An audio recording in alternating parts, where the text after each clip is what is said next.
Donald Trump's latest tweet or his post on Truth Social. He said, "From this point forward, anytime the Islamic Republic of Iran shoots at a ship in the Strait of Hormuz, whether it be by missile, rocket, drone, or any other device or weapon, the United States will bomb and destroy one bridge or power plant, including those located next to or in the capital city of Tehran. Thank you for your attention." Here is the tone that is coming out, which could be part of that because of this situation in the Strait of Hormuz, together with the new escalation in the Red Sea, the new blockade that Yemen put on Saudi Arabia. And where are we headed, Robert? You see what's going on right now. Yeah, I ended up doing a deep dive into Iranian public opinion that had been published prior to this conflict escalating in late February. And because I was curious that where Iran is going to go is going to dictate effectively the efficacy of Trump's strategy and at what point he has to exit rather than escalate.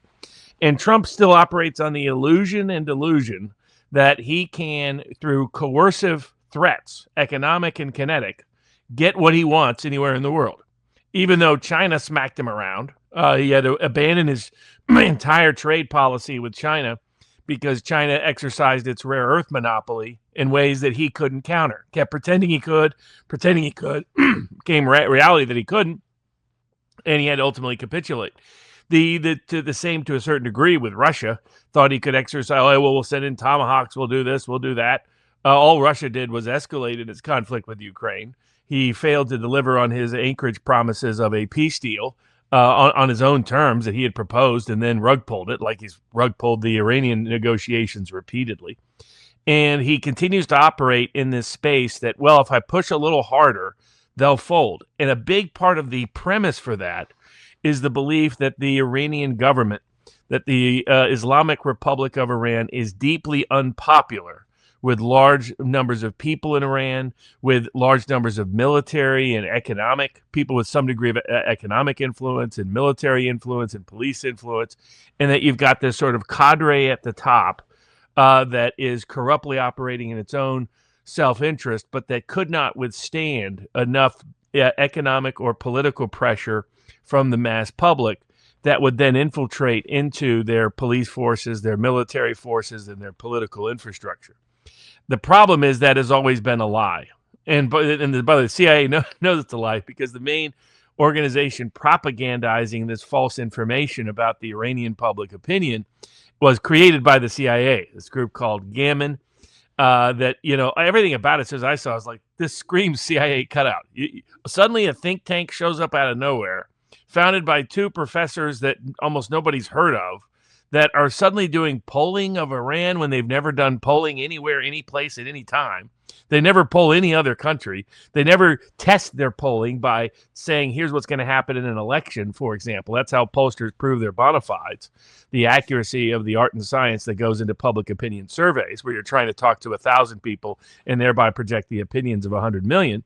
And the CIA itself internally, a friend of mine, pollster Richard Barris, People's Pundit Daily, was talking to a senator, and the senator was going through the various fake polling organizations that are out there at the beginning of 2025 and trying to get some corrections on that, thinking about it from a domestic and a USA perspective. Well, one of the main highlighted poll groups was Gammon. The CIA itself had flagged it and said, by the way, only use this for external propaganda. It's all complete garbage. Don't use it for internal analysis. As we've seen, the intelligence communities come out and said, none of this is going to change Iran's strategy. None of these coercive tactics or techniques are going to work. You do University of Maryland, a dozen years doing detailed polling of the Iranian public, using the most well-regarded polling techniques available to them, combined with the polling by Gallup, polling by Reuters, polling by the Washington Institute for the Near East, polling by the Pew Foundation, all U.S.-based pollsters. What you would find is that the Iranian public is more hard-line than the past Ayatollah was. By October of 2025, the Iranian public opinion had shifted from 6-1 saying Islam prohibits developing an atomic bomb to a majority saying, no, Islam doesn't prohibit developing an atomic bomb. The number of people willing to concede on giving up allied relationships with Hezbollah or the Houthis or with the Shia militias or with the Shia population anywhere in the world was in this low single digits, 2 to 3%. The number of people in Iran who have ever wanted to overthrow the Islamic Republic has peaked around 20%. It's now around 4 or 5%. It is in the low single digits. And this has accelerated and escalated since the conflict. That if you understood the Shia mentality of sacrifice and the Persian deep pride in their culture and their history, I was reading a Persian poet that said, I am present, I am past, I am the future, my presence will last. That gives an idea of the Persian mindset. That all of these coercive techniques and tactics have backfired, and they continue to backfire. They make the U.S. position worse and worse and worse in the Iranian public opinion. That the memorandum of understanding was truly controversial within Iran. If you had seen and studied this data, that was confirmed by people like Suleiman Ahmed and others that were Max Blumenthal and others that were on the ground in Iran. It wasn't a coincidence they had the biggest public rally in the history of man for a single event in the support of the funeral of the Ayatollah and his, people forget in the West, 4-year-old granddaughter that we murdered. But also it represented the broadening consensus within the Iranian public that they had been too soft, that they had been too diplomatic, that they had been too easy, that they in October of 2025, not only did they want Iran to develop a nuclear bomb, even though the Ayatollah and his fatwa was still in existence at that time, majority of the Iranian public, but at the same time, and not wanting to back off on anything else, they said by 6-1 margins, if Iran's sovereignty is violated at all, there should be an immediate kinetic response, not a diplomatic response, because they were given those two options. And that used to be close back in but the JCPOA, the U.S. never delivering on that. Then the escalating Iran, then there was all the assassinations, the attacks on their ally Hezbollah with the decapitation strikes, then the October 2024 strikes, Obama and Trump never delivering on the JCPOA promises, while Iran did. We did not. That's been the relationship. Iran keeps its promises. The U.S. does not. And then seeing all the regime change operations and its effect in Syria and Libya, in Iraq, and then to a certain degree in Lebanon, and then in Gaza, the Iranian public has been getting more hardline. And you could understand that would be manifested through their political infrastructure. Reality is the current Iranian president would probably lose if he ran for re-election right now because he tried to do a deal. So once you understand that, the Iranian mindset mentality, rooted in that Shia sense of sacrifice and Persian pride, that there is no desire to overthrow their government, that the main emotional impetus to their nation is revenge at the moment, not conciliation, not resolution, and that's that provides some limitations on what the Iranian leadership can even do. And that this new class of leadership is much more hardline than the people that we murdered. And that is in line with the Iranian public opinion and the zeitgeist of that public opinion. There's been talk, Max Blumenthal did a good interview with someone that's an Iranian professor at the University of Tehran, who really did a good analysis of how Iran would react and respond, pointed out that sooner or later, he believes implicitly by the nature of his answers that the religious leader, the new supreme leader, would say it's okay to develop nuclear weapons for deterrent purposes, not for aggressive use purposes, but for deterrent and self-defense purposes. And that Iran has never lacked the technical know-how to develop nuclear weapons. It's lacked the will to develop nuclear weapons because of the religious declaration against it. That they've proven, and going all the way back to refusing to do bio or chemical weapons in the 1980s while it was being used against them in the 1980s in the Iran-Iraq war. So you aggregate this, Iran is not going to capitulate. Iran's not going to fold. If Trump does what that does, Trump keeps pretending he controls the escalatory ladder. In lieu of actually committing mass genocide, Israeli-style mass genocide on the Persian population, that would lead to Trump's impeachment, removal, and imprisonment for life if he were to even try to do it. In lieu of that, Iran controls the escalatory ladder. That has been clear from any geopolitical analyst around, but especially when you realize the Iranian public restrains the ability for them to achieve even a diplomatic option. What Vance got done was really quite extraordinary, given that the Iranian public didn't want it. And then since Trump rug pulled it, now it's going to be, to me, near impossible to get that back. So the only options for the U.S. are exit or escalation. And if we escalate, Iran will escalate even more. Escalate. Why is Israel sitting out right now? It's because they've seen all the radars taken out. They've seen all the air bases taken out. They understand they're not in a position to defend themselves. I mean, they had to cry uncle after the 12-day war in the summer of 2025, a war they started because they couldn't withstand the Iranian counterattacks. They're definitely not going to be able to handle the new wave of Iranian attacks that are enabled by Chinese technology that allow their weapons to be ridiculously precise, more precise in many regards than our weapons have definitely been during this conflict. And so Trump just deludes himself into a coercive pressure will work when it will backfire. And even though it's backfired for 6 months. And if anybody, I knew we took some heat at the beginning, Larry Johnson and I and some others, for saying Trump's not operating within a sane decision-making process. His executive filter is diminished. This isn't old Trump. This is a King Lear Trump. I don't know if there's any better evidence of it than what he just did in re-entering this war and continuing to threaten and continuing to increase escalatory. I mean, he convinced MBS to go back in and take out, go in and prick the Houthis. Oh, well, look at that backfired on the Saudis and the world because all of a sudden their oil is offline because now that part of the strait is closed. So it's idiocy compounding idiocy. And the only question is, does King Lear take us off the cliff before somebody pulls him back? And it's not going to come from his cabinet of cowards. It's only can come. I get criticism of the supporting Vice President Vance. If you people have seen the publications out there, he's the only restraining factor in this. So you can think whatever you want about Vance, dislike Vance all you want. He's been the only restraining factor for 6 months. He is quite literally our only hope that Trump doesn't take the whole world off an economic cliff. Yeah. I think the case of Robert, the case of Yemen is so important right now. And do you think that Donald Trump would somehow get back to bombing Yemen again? Because yesterday he said he doesn't have any sort of problem with Yemen. But as you mentioned, he supported the Saudi attack on Yemen. He said that Axios reported that. Yep. So how do you see the situation between Yemen and Saudi Arabia? It's somehow tricky. He thinks in his mind that he can let things unleash that will be coercive pressure without having accountability or responsibility for it. So let the Saudis fight the Yemenis. Let the Kurds fight the Iranians on the ground. Let the Syrians and aid the Lebanese military to try to take out Hezbollah. That he convinces himself of that kind of proxy warfare will prevail when everybody knows what's going on and what's happening in the region. And so there's two major limitations. I should say three limitations on Trump. One, if you understand Iranian public opinion, that there'll never be regime change there, that the hardline movement is where the Iranian public is, then you know that capitulation will never happen. And that means his goal of conquering or capitulation, or the capitulation prong of his strategy will never happen. Then the only question is, can he conquer?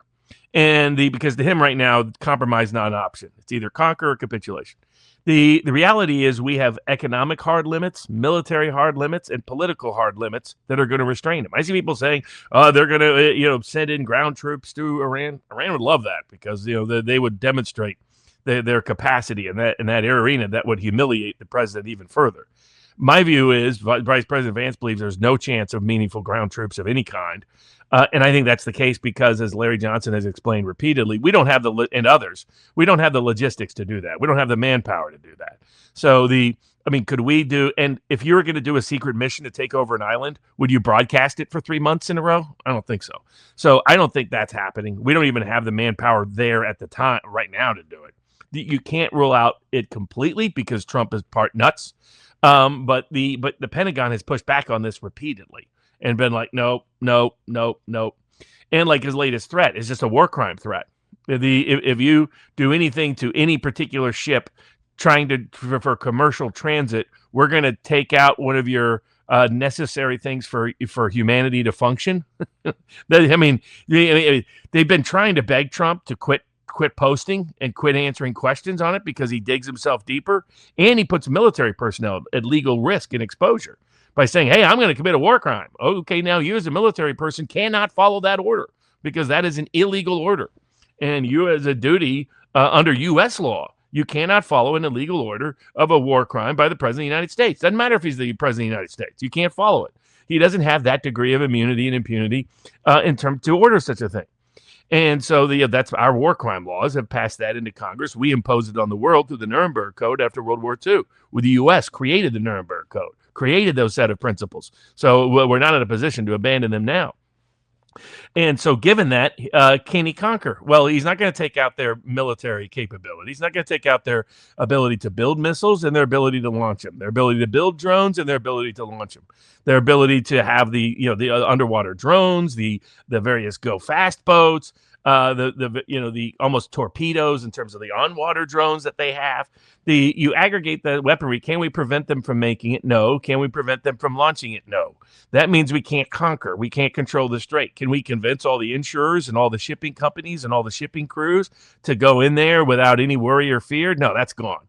That ain't coming back. And so we can't control the strait. We can't get regime change in Iran. We can't diminish their military capacity. In fact, we can't even control their nuclear capacity. The reality is if they really want to develop nuclear weapons, they will be able to develop nuclear weapons, and they likely will do it rather faster than a lot of people think. And they may even get aid from surprising places like Pakistan, North Korea, or China, or Russia, or some combination thereof. If those countries come to the conclusion Trump is so nuts, we need to help Iran to put this to bed. Because part of the reason Iran signed the Memorandum of Understanding wasn't because of public demand. Public demand was to not sign it. Rather, it was instead to satisfy Russia, China, and the global South to soften the economic blow of the strait being closed. Now that they blame the U.S. for that in the global South, Russia, and China, there's no longer as much pressure on Iran to do so. So he cannot get them to capitulate. He will not be able to conquer them. And that doesn't even get into, so that's just the military limitations. Now let's get into the economic and political limitations on Trump. Economically, as Trump himself acknowledged and admitted just several weeks ago, we are now at the cliff. We were at the cliff 4 weeks ago by his own admission. We got the strait open, so that gave some cushion. And now we're approaching, by mid-August, that cliff all over again, which is they're even pretending they can go deeper into the strategic reserves, and they really can't. They want to gamble on whether or not they can go below certain levels in those salt caverns and hope that it doesn't severely damage the everything that's there in those caverns in the future. That's the kind of game they're playing. They wouldn't be playing that game if there was no problems with oil and gas supply. We went from 13 million barrels offline to closer to 20 million barrels offline when you include now the Saudis being blocked. Now, the Saudis can get that out through the other part of the Red Sea, but that delays delivery by 45 days or so on average and increases the cost. China is now back in buying the oil and gas. And then, of course, it doesn't even deal with the refinery issue. The crack spreads, when you crack a barrel of oil, you get gasoline and diesel from it. That the price disparity between it and the paper price that's on the futures markets for oil is getting bigger and bigger and bigger because our refining capacity globally has massively shrunk. And we're making this worse by basically greenlighting and enabling Ukraine to hit Russian diesel and Russian gas. So we're making the problem worse at the same time. By a delusional King Lear president that's just King Lear, but much more dangerous because he's got his finger on a lot of military buttons. But economically, 2 weeks, 3 weeks, we can't go further. That's a real economic limitation on the president. And then the political one. Midterms are coming up. He cannot afford to get crushed. He can lose the House and the Senate. He can't afford to get crushed in it. Why? Because if he doesn't have margins with a House member or senator that he can buy off to not vote certain ways, the investigations will be wholesale and full scale into all of the various corruption schemes the president's been running, as well as the fact that this war was an unconstitutional war, an illegal war, and an immoral war. And the background facts will shock a lot of people when they start coming out in honest, thorough investigations, because many of Trump's sycophantic staff will immediately burn. Vance will be the last loyalist. The number one critic of this war will be the last guy to actually to play Brutus. The rest, Marco Rubio can't wait to play Brutus. All that crowd, Ratcliffe, he can't wait to play Brutus. They're not going to sacrifice their futures or careers for Trump. They'll immediately stab him right in the back, like John Dean with Richard Nixon. And what does that mean? That means impeachment. That means potentially the first president ever removed from the presidency of the United States. And that's the risk he faces politically. So the political risk, economic risk, and the military risk, not even dealing, by the way, the military side with the fact that we don't have the weapons and we can't restock them because our military supply chain is so slow, and because the rare earths that China has, they're not allowing us to use for these very military weapons. That's why the Patriot 3 folks are talking about creating like a fake half-ass version of a Patriot 3 because they can't get the rare earths to make the real one. So all of those, and this has now been confirmed. I know Larry took a lot of heat for pointing this out very early on, that we're not in a position to use a lot of these munitions, that will run low very quickly. Well, now you don't have to take Larry's word for it. You can find it on the front pages of the Washington Post and the Wall Street Journal. So the militarily, Trump has hard limits to being able to continue to escalate this for very long. Politically, he's got hard limits in his ability to escalate for very long. Economically, he's got the hard limits. And the only question is, when does he come to reality that he will never be able to conquer the Persians and he will never get capitulation from the Persians? Until and unless he wakes up to that reality, it will probably be when he runs up against these hard limits that he finally folds.